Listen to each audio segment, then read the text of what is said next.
Hey everyone, in today's video I'm going to show you a super quick trick for your iPhone. Have you ever made a mistake while using the calculator app and wish there was an easier way to delete just the last digit? Well, I've got you covered. Let's get started. Okay, so here's my iPhone calculator app. As you can see, I have random numbers entered, and I want to delete the last digit. The traditional method is to press the C button to clear everything. But wait, there's a faster way.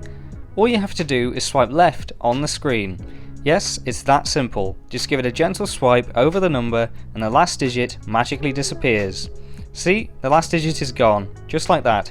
And it's not just limited to the standard calculator app either. This swipe feature works on all built-in calculator apps on your phone, including the scientific calculator.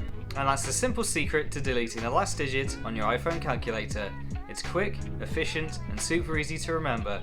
I hope you found this tip helpful. Thanks for watching, happy swiping, and until next time, I'm the Tech, you're the Legends. See you soon.